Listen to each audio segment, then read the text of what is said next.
사도행전 2장 32절부터 36절 같이 읽도록 하겠습니다. 이 예수를 하나님이 살리신지라 우리가 다 이 일의 증인이로다. 하나님이 오른손으로 예수를 높이심에 그가 약속하신 성령을 아버지께 받아서 너희가 보고 듣는 이것을 부어주셨느니라. 다윗은 하늘에 올라가지 못하였으나 친히 말하여 이르되 주께서 내 주에게 말씀하시기를 내가 내 원수로 네 발등상이 되게 하기까지 너는 내 우편에 앉아 있으라 하셨도다 하였으니 그런즉 이스라엘 온 집은 확실히 알지니 너희가 십자가에 못 박은 이 예수를 하나님이 주와 그리스도가 되게 하셨느니라 하니라. 아멘. 오늘 우리가 살펴보려고 하는 내용은 14절부터 36절까지 이어지는 베드로의 설교입니다. 오순절 성령 강림을 경험한 제자들과 성도들이 예루살렘 광장과 거리로 뛰쳐나와서 예수님의 부활하신 사실과 그분이 그리스도이심을 전파하고 있습니다. 희한한 것은 변변한 교육조차 제대로 받아본 적이 없는 이 제자들이, 갈릴리 출신인 이 제자들이 그들의 말로 복음을 전할 때 각기 다른 나라에서 온 많은 사람들이 자기 언어로 듣게 되는 놀라운 역사가 있었다라는 것입니다. 그렇다 보니까 사람들이 보였던 반응은 야, 저 사람들이 도대체 무슨 말을 하는 거냐? 어떻게 저 사람들이 하는 말을 우리가 우리의 언어로 알아듣는 거냐? 아마 저들은 새 술에 취했나 보다, 이런 반응을 보였습니다. 그때 베드로가 11사도들 앞에 서서 했던 설교가 오늘 우리가 읽은 본문의 내용입니다. 오순절 성령 강림 이후에 이어지는 베드로와 또 제자들의 이 전도는 오늘날 기독교회가 부흥하고 성장하는 데 있어서 강력한 동기부여가 되는 그러한 사건입니다. 하지만 동시에 오늘날 교회들이 전하고 있는 이 기독교의 진리와 또 그에 대한 전도의 사역이 과연 사도행전 말씀을 정확하게 따르고 있는 그 모델을 따르고 있는가라고 하는 것은 우리가 다시 한번 살펴보아야 될 필요성이 있습니다.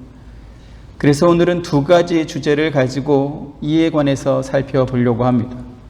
먼저 첫 번째로 기독교 진리는 무엇을 말하는가라는 것입니다.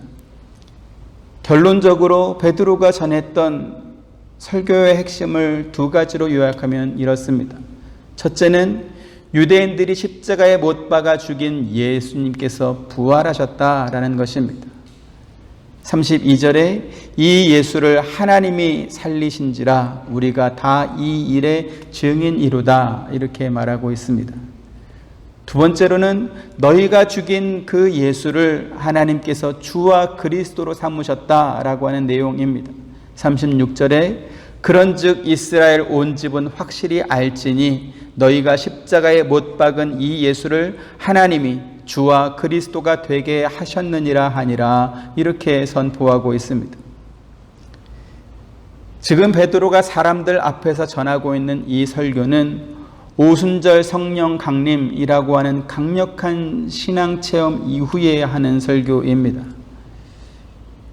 한번 생각해 보겠습니다. 만약 우리가 마가의 다락방에 있었던 그 제자들이나 성도들 가운데 한 사람이었다면, 그래서 놀라운 성령 강림의 어떤 그런 역사를 우리가 경험했다면 우리는 사람들 앞에서 무슨 말을 전할까요? 이와 같은 성령 강림은 인류 역사상 처음 있었던 일입니다. 제자들 이전에 그 어느 누구도 이와 같은 방식으로 성령을 받은 적이 없습니다. 그래서 베드로가 사람들 앞에 설교를 할 때 자기들이 경험한 이 최초의 경험을 중심으로, 이 신비한 경험을 중심으로 설교를 해도 전혀 이상할 것이 없다라는 것입니다. 우리가 세상에서 들어보지 못한 강력한 바람 같은 소리를 들었다. 불의 혀처럼 갈라지는 그러한 것들이 보였다. 그러더니 갑자기 우리가 외국어를 말하게 됐다. 너희들이 알아듣는 그러한 언어를 말하게 됐다.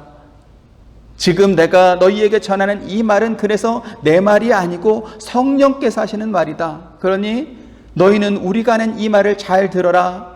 그리고 너희에게 성령이 임하시면 너희도 우리처럼 될 수 있다. 뭐 이런 식으로 자기가 경험한 성령 체험을 근거로 해서 얼마든지 설교할 수도 있다라는 것입니다. 그런데 베드로는 그렇게 설교하지 않습니다. 예수님의 부활 소식과 하나님께서 그 예수를 우리에게 주와 그리스도로 주셨다라고 하는 그러한 말씀만 전하고 있는 것입니다. 자기들이 경험한 이 놀라운 체험을 사람들이 알아들을 수 있는 그러한 이성과 논리에 호소한 그러한 설교를 한 것도 또 아니다라는 것이죠. 오직 너희가 죽인 예수를 하나님께서 다시 살리셨다. 그 예수는 우리에게 주와 그리스도가 되시는 분이시다. 이러한 선언적 설교를 지금 하고 있는 것입니다. 우리가 베드로의 설교를 눈여겨봐야 되는 것은 바로 그의 설교가 우리가 지향하고 또 따라가야 하는 신앙의 진리가 무엇인지 정확하게 가르쳐주는 그러한 설교이기 때문에 그런 것입니다. 기독교 신앙의 근거, 기독교 진리의 근거는 예수님의 부활 사건에 있습니다. 그리고 하나님께서는 그 예수님을 우리에게 주와 그리스도로 주셨습니다. 이 두 가지 진실은 사람들이 이해하고 동의해 주었기 때문에 진리가 되는 것이 아닙니다. 과학적 실험과 검증을 통해서 진리로 인정받은 것도 아닙니다. 성경은 무엇을 말합니까? 처음 창세기 1장 1절을 시작하면서부터 태초에 하나님이 천지를 창조하셨다라는 것을 기본 명제로 출발하고 있습니다. 사실 기독교가 아닌 다른 종교를 가진 사람들이나 혹은 인간의 지성과 합리적 비판을 신봉하는 사람들은 기독교의 창조론이 아니라 다윈의 진화론을 주장합니다. 왜 그렇죠? 진화론이 훨씬 더 과학적이고 믿을 만하기 때문에 그래서 진화론을 믿는 것입니까? 사실 과학을 조금이라도 아는 사람들은 진화론이 전혀 과학적이지 않다라는 것을 누구나 인정할 것입니다. 과학은 무엇입니까? 실험과 통계로 검증된 그 결과를 실험하는 그 사람뿐만 아니라 그가 만들어낸 그 공식을 그대로 따르면 누가 만들더라도 누가 하더라도 똑같은 결과가 나타날 수 있어야 그것이 과학이 되는 것입니다. 예를 들면 이런 것이죠. 아마도 여러분들이 스마트폰 하나씩은 다 가지고 있을 겁니다. 또 교회 오실 때 차를 운전해서 오셨을 것입니다. 아마 머지않은 세계에 어쩌면 우리들은 우주선을 타고 달나라에 가서 지구를 구경할 수도 있을 것입니다. 과학은 무엇입니까? 제품을 만든 회사가 다르고 그 안에 장착된 사양이 조금씩 다르다 할지라도 근본적으로 전화기 혹은 자동차가 가진 그 기능은 똑같다라는 것입니다. 다른 사람이 타고 온 자동차는 시동을 켜고 기어를 조작하면 이렇게 움직이는데 내가 타는 뒤에서 사람이 밀거나 앞에서 말이 끌어야 되고 소가 끌어야 된다.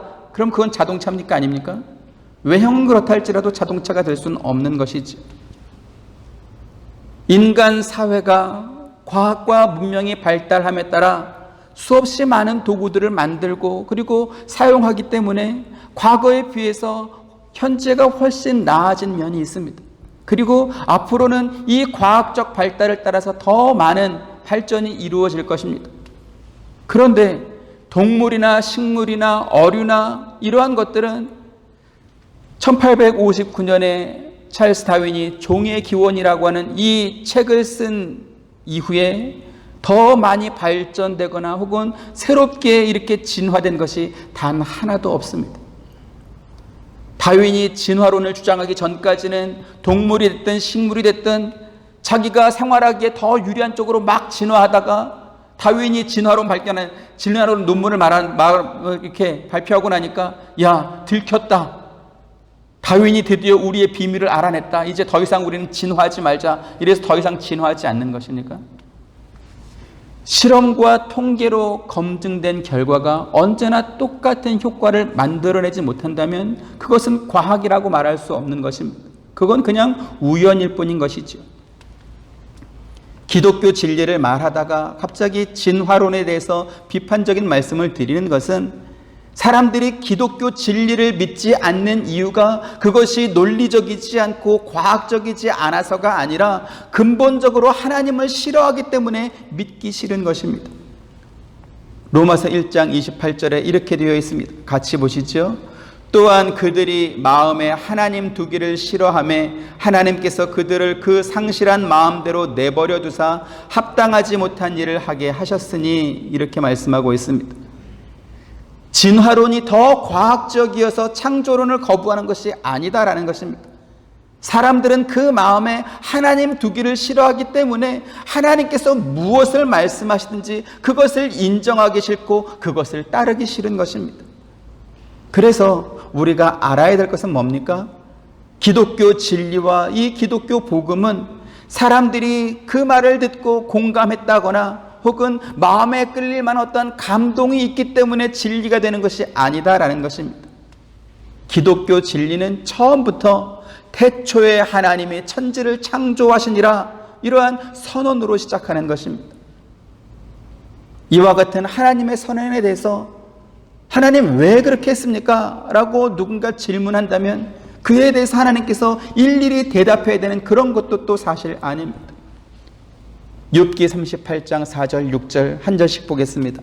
내가 땅에 기초를 놓을 때에 네가 어디 있었느냐? 네가 깨달아 알았거든 말할지니라. 누가 그것의 도량법을 정하였는지, 누가 그들을 그렇게 이었는지 내가 알겠나니. 같이 그것의 주추는 무엇 위에 세웠으며 그 모퉁이 돌을 누가 놓았느냐? 하나님께서 지금 욥에게 하신 말씀입니다. 인간이 문명을 말하고 과학을 말하지만 하나님께서 땅에 기초를 놓을 때 그것을 본 사람이 아무도 없습니다. 지구와 은하계의 도량법을 누가 정했는지 아는 사람이 없습니다. 과학이 발달해서 지구에서부터 달까지의 거리가 얼마나 되고 태양까지의 거리가 얼마나 되고 명왕성, 천왕성까지 거리가 얼마나 되는지는 사람들이 추측을 하겠죠. 근데 왜 그것이 그만큼 거리가 되고 그것이 어떻게 일정하게 순환하는지 그 원리를 알고 만든 그런 것은 아무도 없다라는 것입니다. 계속해서 욥기 40장 2절 또 같이 보겠습니다.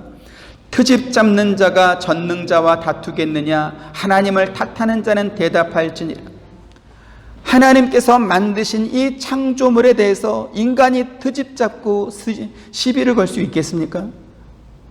그런데요, 하나님께서 만드신 이 창조만큼 과학적이고 반복적이고 규칙적인 것이 없습니다. 하루 24시간 이 시간이 똑같습니다. 계절의 변화가 똑같습니다. 달의 모양이 변하는 것이 똑같고 바다의 높이가 일정합니다. 그래서 조금도 하나님 만드신 그 창조물에는 트집 잡을 것이 없는 것입니다. 규칙적이고 반복적이기 때문에 그렇습니다. 만약에 그 규칙에 조금이라도 이렇게 오차가 있는 날은 어떻게 되겠지요? 아마 지구에 종말이 올 것입니다. 재앙이 올 것입니다. 이처럼 하나님께서는 온갖 좋은 것들을 인간에게 선물로 주셨지만 범죄한 인간, 타락한 인간은 하나님을 그 마음에 두기를 싫어하고 반대쪽으로 늘 가는 것입니다. 어떻게 해서든지 하나님을 인정하지 않으려고 하는 쪽으로 가지 하나님 말씀에 옳습니다 라고 그 말씀을 인정하고 순종하지 않는다라는 것이죠. 베드로의 설교를 말씀드리다가 이렇게 길게 설교를 드리는 이유는 기독교 진리를 전하는 사람들이 과연 성경대로 기독교 진리를 선포하고 있는가? 오히려 머뭇머뭇하고 주저하고 있지 않은가라는 그러한 안타까움과 아쉬움 때문에 그렇습니다. 성경이 말하는 이 진리를 인간의 경험과 인간의 지식을 기반으로 설명하려고 하는 것입니다. 그렇다 보니까 할 수 있는 한 사람들이 의문을 갖거나 혹은 트집 잡을 수 있는 그러한 내용에 대해서는 말하지 않으려고 하는 경향이 너무나 분명하게 나타나고 있습니다. 가장 대표적인 것이 예수님의 동정녀 탄생이나 혹은 예수님의 부활 승천과 같은 그러한 사건들입니다. 기독교 진리의 핵심이라고 할 수 있는 예수 그리스도에 관해서 사실과 진리로 선포하기보다는 그것을 말하지 않고 그냥 예수님께서 행하신 기적이나 혹은 예수님께서 세상에 계시면서 말씀하셨던 그 가르침들을 주로 말하지, 예수님의 동정녀 탄생, 예수님의 부활, 예수님의 승천, 이런 것들은 말하지 않는 것입니다. 그렇다 보니까 최근 몇 년 전부터 희한한 현상, 희한한 공통점을 제가 발견하게 됐습니다. 그게 뭐냐면 부활절이나 혹은 성탄절 즈음 되면 중앙 언론사에서 저명한 신학자나 혹은 목회자나 이러한 분들을 인터뷰한 기사가 이렇게 일간지 신문에 올라오는 것입니다. 근데 거기서 무엇을 말하는지 아십니까? 예수님의 동정녀 탄생이나 육체 부활 같은 거는 실제로 일어난 사건이 아니다. 예수님을 그리워하는 사람들이 그 마음속에 예수님의 가르침을 따르려고 하는 그러한 마음이 이렇게 생겨난 것을 가리켜서 부활한 것이다, 이렇게 말하는 그런 주장들이 이렇게 신문에 등장하는 것이죠. 예수님의 부활, 예수님의 동정녀 탄생, 이런 것들을 말하지 않을 뿐만 아니라 그것을 부정하는 그러한 것들이 공공연하게 이렇게 나타나고 있는 것입니다. 또 요즘 같은 시대에는 전도라고 하는 이러한 이름 아래서 교회 사람들을 데리고 와야 되는데 그 사람들의 동의와 그 사람들의 인정을 받아야 비로소 진리가 될 수 있다, 이렇게 또 생각하는 사람들이 늘어나고 있습니다.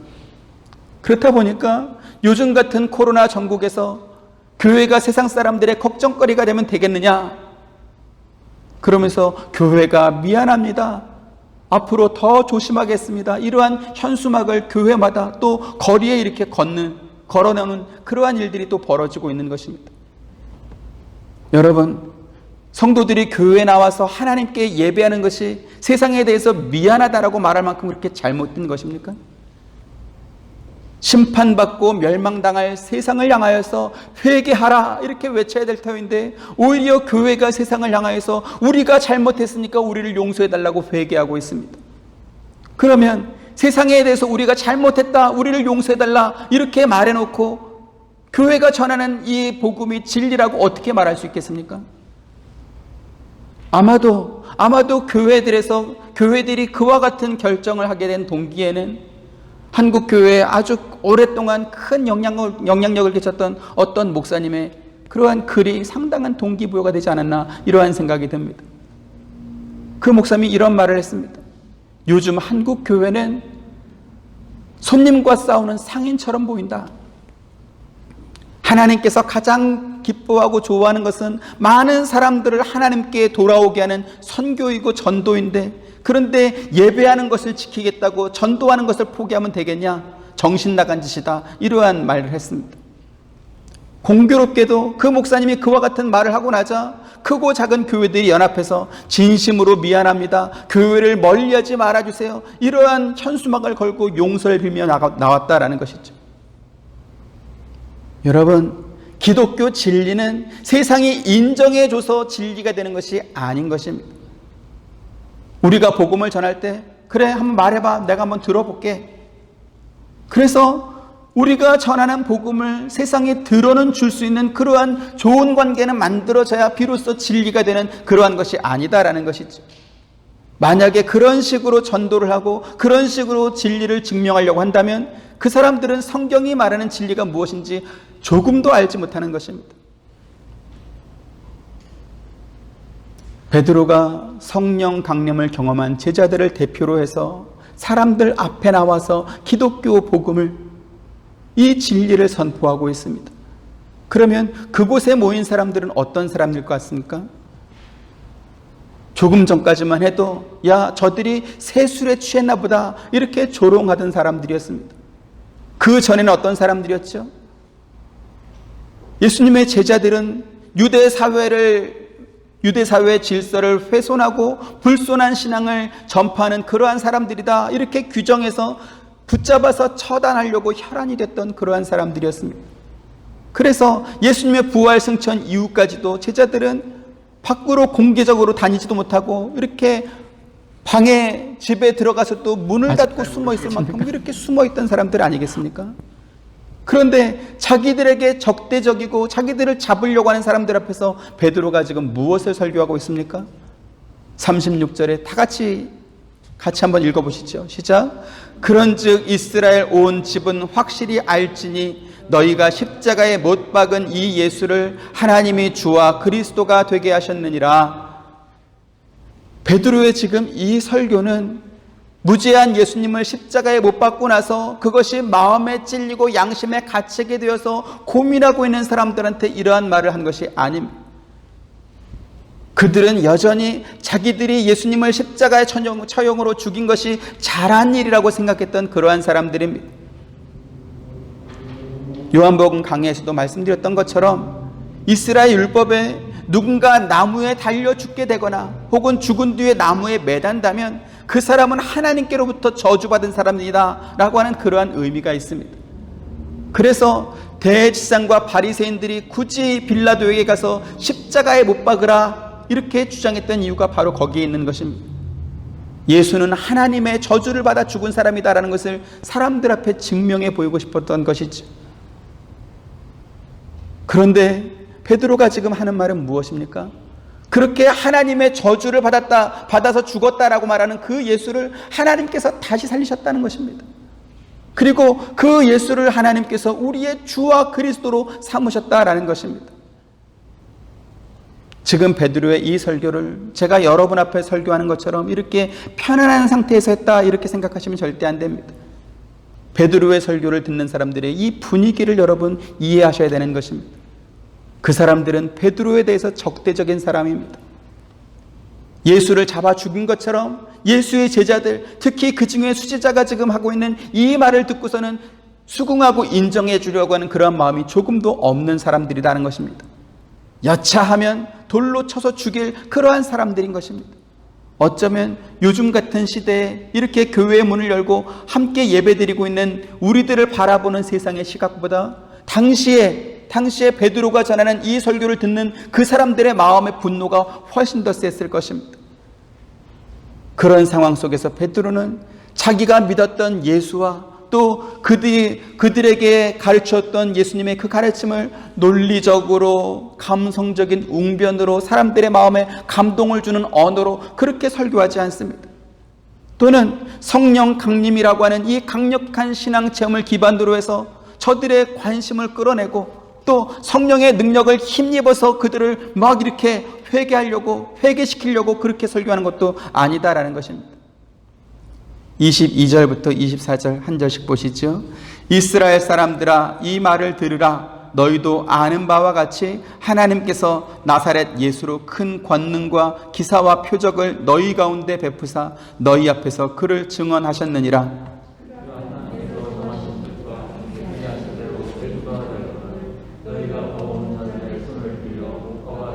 같이 하나님께서 그를 사망의 고통에서 풀어 살리셨으니 이는 그가 사망에 매여 있을 수 없었음이라. 아멘. 하나님께서 저들의 조상에게 약속하셨던 메시아를 보내주셨습니다. 그 예수님께서 큰 권능과 기적과 표적을 통해서 예수님이 하나님의 아들이신 것을 친히 증언해 보이셨습니다. 하지만 유대인들은 하나님께서 보내신 그 예수님을 법 없는 자들, 즉 율법을 받지 않은 이방인들의 악한 자들의 손을 빌려서 예수님을 십자가에 못 박아 죽였다라는 것이죠. 그런데 하나님께서는 사람들이 죽인 그 예수님을 다시 살리셨습니다. 그뿐만 아니라 예수님께서는 40일 동안 제자들과 많은 사람들 앞에서 자신의 모습을 나타내 보이셨고 또 사람들 보는 앞에서 하늘로 올라가셨습니다. 그리고 승천하신 예수님께서 약속하셨던 성령을 제자들에게 보내주신 것입니다. 지금 베드로 앞에 모인 사람들은 베드로와 성도들에게 임하셨던 그 성령 강림의 소리를 듣고 모였습니다. 그리고 성령의 임재를 받은 제자들은 사람들 앞에서 증인으로 서서 그 사실을 지금 전하고 있는 것입니다. 이때 베드로가 선포하고 있는 이 진리의 핵심이 무엇입니까? 이와 같은 역사를 하나님께서 하셨다라고 하는 분명한 사실을 기반으로 이렇게 전하고 있는 것입니다. 기독교 진리는 무엇입니까? 기독교 진리는 세상을 창조하신 하나님이 계신다라고 하는 이 분명한 명제 위에 서 있습니다. 그 하나님께서 빛과 어두움을 만드셨고 하늘과 땅과 바다를 만드셨습니다. 하늘과 땅과 바다의 식물들을 만드시고 동물들을 만드시고 인간을 제외한 모든 창조물들이 하나님의 오직 말씀으로만 만들어졌습니다. 거기에 인간의 동의가 필요합니까? 왜 그런 것들을 만들었는지 하나님께서 일일이 허락을 구해야 되는 것입니까? 그렇지 않습니다.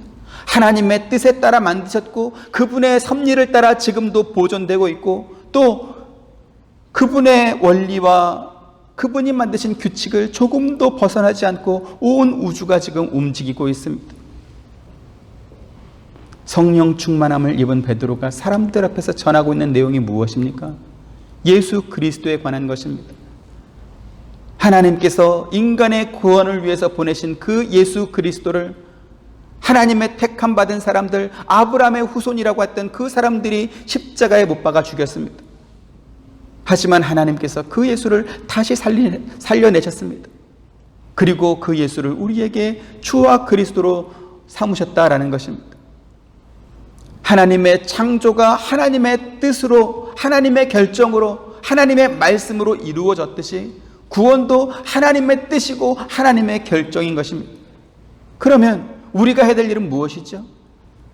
하나님의 뜻, 하나님의 결정을 믿고 순종하는 것입니다. 기독교가 세상의 다른 종교와 차이가 나는 근본 원인이 바로 여기에 있습니다. 세상의 모든 종교들은 서로 다르지만 상대방의 신앙에 대해서 인정해주고 존중해주는 그러한 면이 있습니다. 서로 다르지만 어떤 신을 섬기든지 간에 마음을 다해서 진실하게 섬기고 세상 살면서 다른 사람들을 위해주고 착한 일 많이 하면 그 종교가 말하는 구원에 이를 수 있다. 세상의 모든 종교들은 다 그것을 말합니다.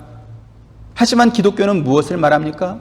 하나님께서 주와 그리스도로 삼으신 이 예수만이 유일한 구원의 길이다. 그리고 예수 외에는 구원이 없다라고 하는 유일성과 배타성을 말하고 있습니다. 그렇다 보니까 다른 종교를 믿는 사람들이나 혹은 종교를 믿지 않는 사람들조차도 왜 너희 교회는, 왜 너희 기독교는 너희만 구원이 있다 하느냐, 왜 너희만 옳다 하느냐 이러면서 따지고 드는 것입니다. 그런데요, 세상뿐만 아니라 교회 안에서도 이와 비슷한 흐름이 있습니다. 복음이 세상으로 확장되려면 교회 바깥에 있는 사람들의 마음을 얻어야 되는데 우리만 옳다, 우리만 맞다, 우리만 구원이 있다 이렇게 하면 안 된다라고 말하는 사람들이 생겨나기 시작하는 것입니다. 그래서 종교 간의 이해의 폭을 넓히고 복음의 확장을 위해서 우리만 옳다라고 하는 이러한 주장을 내려놓고 다른 종교가 말하는 그러한 좋은 점도 받아들이자 이렇게 나오는 것입니다. 또 성소수자와 같은 그러한 사람들도 그들의 선택을 인정해주고 받아들여줘야 된다 이렇게 말하는 교회들이 또 생겨나고 있는 것입니다. 여러분, 기독교 진리는 많은 사람들이 인정해주고 찾아와 줬기 때문에 진리가 되는 것이 아닙니다. 기독교 진리는 생각이 다르고 가치가 다르지만 어쨌든 교회라고 하는 한 공간에 모여 있으면 거기서 하는 모든 것들이 다 진리가 되는 그것도 아니다라는 것입니다. 오늘 베드로가 예루살렘 광장에서 무엇을 말하고 있습니까? 너희가 십자가에 못 박은 이 예수를 하나님께서 주와 그리스도가 되게 하셨느니라. 이렇게 하나님께서 하셨느니라. 우리의 동의나 우리의 의중이나 이런 것들을 묻지 않고 하나님께서 그렇게 하셨느니라 이렇게 선포된 그것이 바로 진리다라는 것이죠. 계속해서 사도행전 4장 12절에 이렇게 말합니다. 같이 보시죠. 다른 이로서는 구원을 받을 수 없나니 천하 사람 중에 구원을 받을 만한 다른 이름을 우리에게 주신 일이 없음이라 하였더라. 아멘. 천하 사람 중에 구원받을 만한 다른 이름을 우리에게 주신 적이 없다. 기독교 진리는 그 자체가 하나님의 선언이고 선포인 것입니다. 그런데 이렇게 기독교의 가장 중요한 진리를 내려놓고 세상 사람들의 동의 여부를 통해서 확인받으려고 하는 그러한 사람들이 교회 안에 있다는 것이 너무나 안타깝습니다. 하나님의 하나님 되심과 그분의 통치하심을 죄로 인해서 멸망받을 인간들에게 확인받고 허락받으려고 하는 이 어리석음을 우리가 어떻게 하면 좋겠습니까? 두 번째 확인하려고 하는 것은 과연 그렇다면 베드로는 사람들이 회개하고 돌아올 것을 기대하고 복음을 전했는가 하는 것입니다. 설교를 시작하면서 말씀드렸던 것처럼 베드로와 제자들은 지금까지 세상 그 누구도 경험해보지 못했던 성령의 임재를 동시에 받았던 그러한 사람들입니다. 그들은 놀라운 광경을 목격했고 지금까지 한 번도 배워보지 못한 그러한 언어를 말하기 시작했습니다. 7절부터 11절 한 절씩 보시죠. 다 놀라 신기하게 여겨 이르되 보라, 이 말하는 사람들이 다 갈릴리 사람이 아니냐.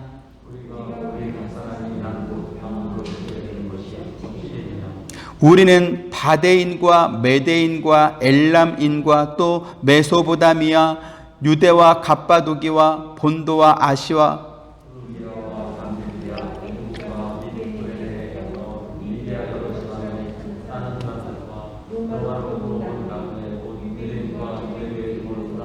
같이 그레데인과 아라비아인들이라. 우리가 다 우리의 각 언어로 하나님의 큰 일을 말함을 듣는도다 하고 이렇게 말씀합니다. 아주 오랫동안 나라를 빼앗긴 유대인들이 각기 다른 나라에 흩어져 살고 또 다른 나라에서 태어났습니다. 그러다가 오순절기를 지키기 위해서 예루살렘으로 올라온 것입니다. 그들은 외국에서 태어난 유대인들, 로마에서 온 유대인들, 또 이방인이었지만 그러나 유대교로 전향했던 그러한 사람들이 있었습니다. 그런데 그 모든 사람들이 제자들이 전하는 이 복음을 자기의 언어로 알아듣는 것입니다. 지금 이것을 말하자면 베드로는 영어를 말하게 됐고, 요한은 프랑스어를 말하게 됐고, 마태는 독일어를 말하게 됐고, 이렇게 제자들이 각기 다른 언어를 하나씩 하게 됐다, 이러한 말이 아닙니다. 제자들이 하는 말을 각기 다른 나라에서 온 사람들이 자기 언어로 듣게 되었다라는 것입니다. 그러면 제자들이 전하는 말은 무엇이었습니까? 하나님의 큰 일을 말하는 것을 듣게 되는 것이었죠. 지금 이 사건이 우리에게 주는 교훈은 하나님의 진리가 사람들에게 선포되고 또 그 말씀을 들은 사람들이 회개하고 돌아오게 되는 그것은 말귀를 알아먹었기 때문에 돌아온 것이 아니다라는 것입니다. 성령 강림을 경험한 제자들이 자기가 할 수 있는 말로써 복음을 선포하고 진리를 선포했습니다. 그런데 복음을 들은 사람들이 자기 언어로 알아듣게 되는 것입니다. 그러면 제자들이나 베드로가 하는 말을 알아듣기만 하면 무조건 회개하고 돌아오게 되는 그러한 것입니까? 그런 것이 아닌 것이죠. 예수에 대해서 적대적이었던 사람들이 그동안 무슨 새로운 동기가 다시 생겼길래 시간도 얼마 지나지 않아서 자기들이 죽였던 그 예수에 대해서 회개하고 예수파가 되겠다 이렇게 말하겠습니까? 그런 면에서 지금 베드로의 설교를 듣고 예루살렘에서 3,000명이나 회개하고 세례받게 된 이것은 베드로의 어떤 설교적 능력이나 혹은 특별한 신적 동기가 그 자리에 있어서 그렇게 된 것이 아니다라는 사실을 우리는 알아야 되는 것입니다. 앞으로 우리가 사도행전 강해를 통해서 살펴보겠지만 오늘 베드로가 한 사도행전 2장에서 한 이 설교와 사도행전 7장에 가서 스데반이 한 설교와 그리고 사도행전 21장, 22장에서 사도 바울이 한 설교가 똑같은 내용을 말하고 있습니다. 그런데 베드로가 설교했을 때는 3,000명이 회개하고 돌아오는 그러한 세례 역사가 일어났습니다. 스데반은 어떻게 됐죠? 스데반은 설교하다가 돌에 맞아 죽었습니다. 바울이 설교할 때는 이러한 자는 세상에서 없애버리자, 살려둘 자가 아니다, 이러한 반응이 나왔습니다. 결국 이 사도 바울은 복음을 전하다가 군인들한테 붙잡혀서 감옥에 갇히고 채찍에 맞는 그러한 일이 또 생기는 것이죠. 사도행전 22장 22절 보시면 이 말하는 것까지 그들이 듣다가 소리질러 이르되 이러한 자는 세상에서 없애버리자 살려둘 자가 아니라 하여 이렇게 말하고 있습니다. 그러면 도대체 무슨 차이가 있는 것입니까? 왜 누구에게는 회개하고 세례받고 주님께로 돌아오는 역사가 일어나고, 왜 누구는 설교하다가 돌에 맞아 죽고, 왜 누군가는 채찍에 맞고 감옥에 갇히게 되는 것입니까? 그러면 베드로가 전에서 세례받고 돌아오는 사람들이 있었으니까 그것은 진리가 되는 것이고, 돌에 맞아 죽고 감옥에 갇힌 스데반과 사도 바울의 그 전하는 복음은 복음이 아니고 진리가 아닌 것입니까? 기독교 진리에 대한 근본적인 이해가 없다 보니까 사람들이 자기가 원하는 결과물만 보면서 사람들만 많이 모이면 그것은 하나님께서 원하시는 선교이고 전도다, 이렇게 생각하는 것입니다. 여러분, 기독교 진리는 이 예수를 하나님이 다시 살리셨다, 너희가 십자가에 못 박은 그 예수를 하나님께서 주와 그리스도가 되게 하셨다, 이 일에 우리가 증인이다, 이것이 바로 기독교 진리인 것입니다. 누가 전하든지 이것을 전하면 그것이 기독교 진리입니다. 그 결과가 3,000명이 회개하고 세례받고 돌아오는 그러한 결과가 나올 수도 있을 것입니다. 그렇게 전한 결과가 돌에 맞아 죽는 일이 생길 수도 있을 것입니다. 그렇게 전한 결과가 감옥에 갇히게 되고 채찍에 맞는 그러한 것일 수도 있을 것입니다. 누가 전했고 얼마나 많은 사람들이 모였느냐, 이것이 진리와 비진리를 나눈 기준이 될 수 없다라는 것이죠. 그가 전하는 진리가 너희가 죽인 예수를 하나님께서 다시 살리셨다, 하나님께서 그 예수를 너희의 주와 그리스도로 삼으셨다, 그래서 예수 외에는 구원이 없다, 지금 이 말을 어린 아이가 전했다 할지라도, 이 내용을 전했다면 그것은 진리가 되는 것입니다. 일평생 학교라고는 문턱도 넘어보지 못한 그 무학자 할머니가 이와 같은 말을 했다 할지라도 그것은 진리가 되고 복음이 되는 것입니다. 심지어는 나귀가 입을 열어서 이와 같은 말을 했다 할지라도 그것은 진리이고 복음이 될 것입니다.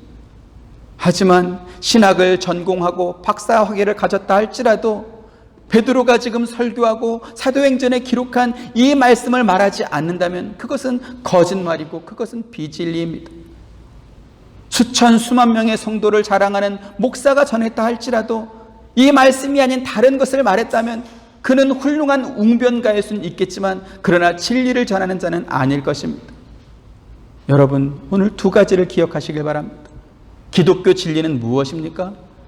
사람들이 죽인 이 예수를 하나님께서 살리셨다, 하나님께서 그 예수를 우리의 주와 그리스도로 삼으셨다라는 것입니다. 그래서 그를 통해야만 구원을 받을 수 있다, 이것이 바로 진리인 것입니다. 두 번째로는 베드로 정도 되는 사람들이 전해야 그래야 진리가 되는 것이냐, 또는 사람들이 듣고 많은 사람들이 회개하고 돌아와야 그래야 진리가 되는 것이냐, 그것은 아니다라는 것입니다. 베드로가 전했기 때문에 진리가 되는 것이 아니고 3,000명이 회개하고 돌아왔기 때문에 진리가 되는 것이 아니다라는 것입니다. 사람들이 원하지 않고 사람들이 기대하지 않은 결과로 이어졌다 할지라도, 그래서 스데반처럼 돌에 맞아 죽고 바울처럼 채찍에 맞고 감옥에 갇힌 그러한 결과로 이어졌다 할지라도 하나님께서 정하신 그 말씀, 그 뜻, 성경에 기록된 이 말씀대로 정확하게 전달했다면 그것이 바로 진리가 되는 것입니다. 세상이 좋아하는 기준, 자기가 바라고 원하는 기준을 정해놓고 그것을 충족하고 만족하기 위해서 기독교 진리 자체를 변형하고 왜곡하는 그러한 일들이 없어야 될 것입니다. 그 누구도 이 진리를 왜곡하고 타협해서는 안 될 것입니다. 하나님께서 당신의 아들 예수 그리스도를 십자가의 처참한 죽음으로 내주면서까지 우리에게 주신 이 귀한 진리를 가볍게 여기지 마시고 굳게 여기시기를 원합니다. 여러분, 세상이 교회를 멀리하게 될까 봐 그래서 그게 걱정됩니까? 근데 아셔야 될 것은 처음부터 세상은 교회와 다 가는 길이 다르고 종착점이 다릅니다. 그쪽은 멸망, 우리는 천국입니다.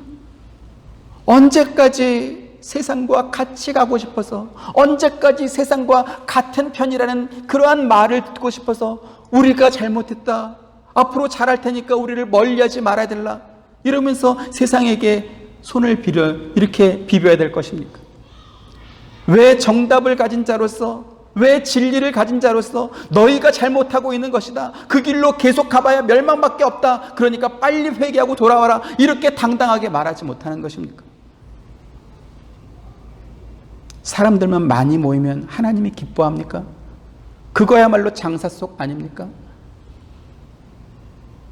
우리 예수님께서 이런 말씀했습니다. 마태복음 7장 23절에 내가 너희를 도무지 알지 못하니 불법을 행하는 자야 내게서 떠나가라. 주님께서 그렇게 말씀하신다고 말씀하시죠. 마지막 때입니다. 오늘 저녁에 주님께서 다시 오셔서 심판하신다 해도 조금도 이상하지 않은 그러한 시기를 우리가 지금 살아가고 있습니다. 베드로전서에서 베드로가 이렇게 말합니다. 근신하라, 깨어라. 악한 마귀가 우는 사자같이 두루 다니며 삼킬 자를 찾고 있다, 이렇게 경고하고 있습니다. 하나님께서 자기 아들을 십자가의 형벌로 죽이면서까지 우리에게 주신 이 귀한 진리, 이 귀한 보물을 왜 세상 사람들한테 검증받고 확인받고 그들의 허락을 받으려고 그렇게 하는 것입니까? 내가 지금 어떠한 보물을 받았는지, 이것이 얼마나 귀한 것인지 알고는 예수를 믿어야 되지 않겠습니까? 예수님께서 마태복음 7장 6절에서 그렇게 말씀하시죠. 거룩한 것을 개에게 던지지 말고 진주를 돼지에게 주지 말라, 이렇게 말합니다.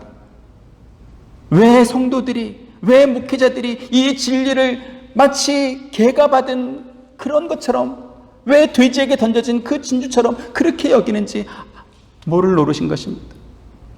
여러분, 이 진리를 귀하게 여기시고 세상의 가치와 여론에 휘둘리지 마시고 엿 바꿔먹듯이 그것들과 바꿔먹으려고 하지 마시기 바랍니다. 하나님께서 당신의 아들을 십자가의 죽음으로까지 내몰면서 우리를 구원하시고 이 귀한 가치, 이 귀한 진리를 주셨으니 이것을 우리가 소중히 여기고 간직해야 되지 않겠습니까? 타협이 아닙니다. 선언인 것입니다. 태초에 하나님이 천지를 창조하시니라 선언이고, 하나님께서 이 예수를 우리의 주와 그리스도로 주셨느니라 선언인 것이지, 합의해서 그들이 동의해주면 진리가 되고 동의 안 해주면 진리가 아니고, 그것이 아니다라는 것입니다. 그래서 우리는 지켜야 되는 것입니다. 지킬 것을 지키고 선포할 것은 선포하고, 그들이 잘못한 것을 잘못했다라고 말할 수 있어야 그들이 돌아오지 않겠습니까? 세상이 교회를 멀리할까 봐 겁내는 이러한 찌질한 신앙생활을 우리는 해서는 안 될 것입니다. 기도하겠습니다.